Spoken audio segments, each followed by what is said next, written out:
Yo, my peoples, what's up? Welcome to 5 and 9 in a one-stop co-op shop, where I go over 5 things you need to know about a game in about 9 minutes-ish.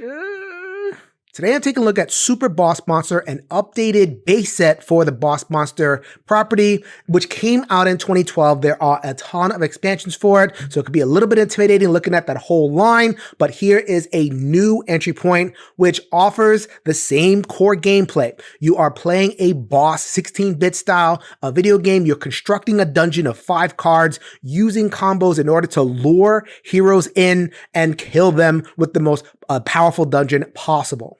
You're getting a couple of new innovations in the set. First of all, you're getting a board which keeps things organized, gives you more gameplay options as well through a worker placement mechanism. You're also getting a solo mode, which excites us here in the One Stop Co-op Shop. So let's get to the videotape and see what this thing offers, and I'll give you my final thoughts at the end. Disclaimer, I was provided a review copy of Super Boss Monster from the publisher. For my number 5, we're going to have to go con, which is the solo mode. It's not a hardcore con. You could still play solo and it's fine. I just think there were a fair number of missed opportunities here. It's a high score variant, which I know some players don't like. I prefer high score variants because you don't have to learn a whole other game and have to kind of run it. It's pretty simple. Here, the heroes will just pump out really fast. You get 3 heroes coming at you per turn, and you are reactive and trying to deal with it, lure as many as you can, kill them, etc. That all works just fine. The reason why it is a con is because you take out a lot of the cards in order to make it work, including some of the more interesting cards. So here are some of the heroes that you take out. You know, the criminal initiate, those are multiplayer. They do different things in the multiplayer game. In the solo, you're just dealing with the most basic thief, fighter, etc.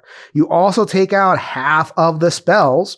And you're left with half a deck. So you're left with a deck that works, but there's so much room to have, cards that do both. Your multiplayer do this and solo do this. Or a little stack of cards you shuffle in that, make the solo game more interesting. Where you feel it is, you go through second, third, fourth games, you start to get to know how to defeat the deck, and you don't have that variety that comes in that really takes it to the next level in terms of being a replayable, satisfying solo game.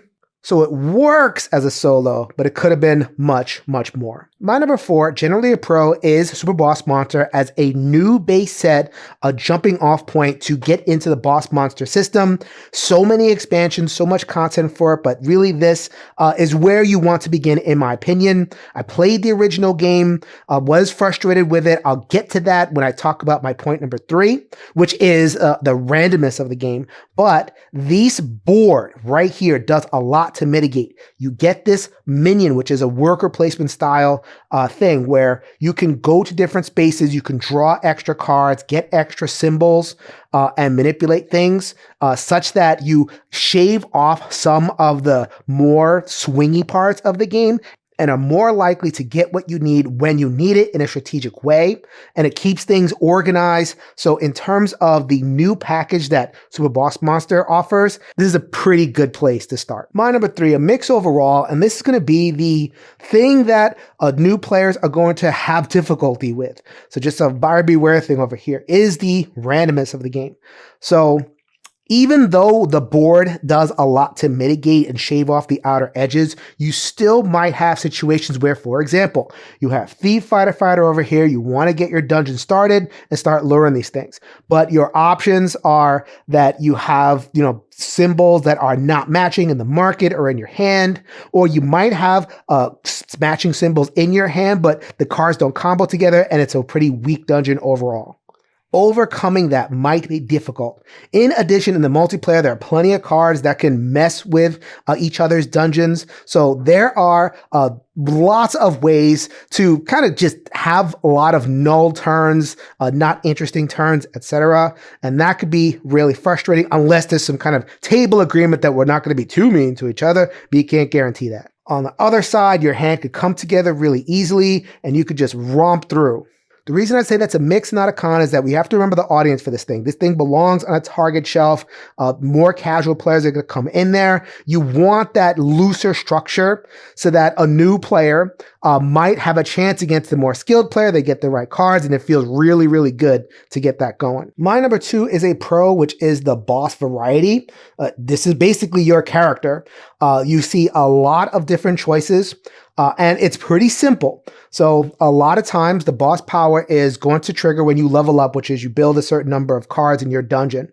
So there is a lot of different variations on that. Sometimes they're simple, sometimes they're a little bit more complex. There's a lot of room to play and match up combos with the room cards. So like, do you want monster cards? Do you want cards that add bonuses? Move cards around, destroy them so you can make room for others. There is a boss for you. And you have all the other expansion content, which are going to add lots more bosses. So in terms of boss variety, and while keeping things simple and streamlined within the system, really well done. My number one, a pretty significant pro, is building the dungeon itself, which is the core part of the game. For the most part, you are managing two separate large goals in the game. Number one, you want cards that combo together, that work together well, so that you can build up your pluses and be able to have a dungeon that can defeat the heroes. The other thing that you want is a dungeon that has symbol diversity, so that you can lure as many of the heroes as possible, balancing that, making sure that jives with whatever is in the river, the demands of your game. That's interesting from game to game. So in this particular case, I have the dungeon I did from the playthrough that you can see also in the One Stop Co-op Shop is leaning towards being a pretty powerful dungeon, but has no cleric symbols. So I needed to do other things in order to get clerics into my dungeon. I made that trade-off, and in solo, I made it work. In multiplayer, you have to respond to what your opponents are doing. But that back and forth is what is going to ensure that you have plenty of thinking time. You spend enough time with this deck. You'll get to know it, build your favorite combos, combo them with your different bosses that come out. There is a lot to offer here in Boss Monster in terms of the core gameplay. Add in the expansions, and then you have that much more multiplicative amount of complexity. Very well done. Final thoughts time. If you're looking for a steady, robust, deep strategic experience like a Magic the Gathering in a card-based game, probably not going to find it here.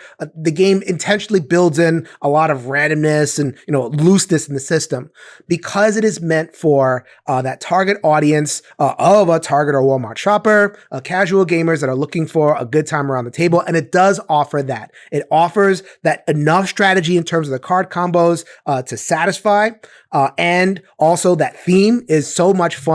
Being the boss and luring in the heroes, you get to cackle.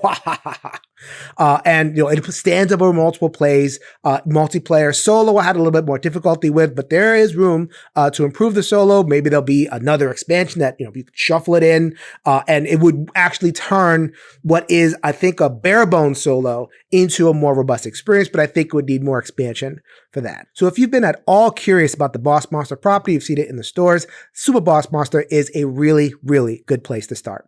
This is Jason with the One Stop Co-op Shop. We'll see you at the next stop.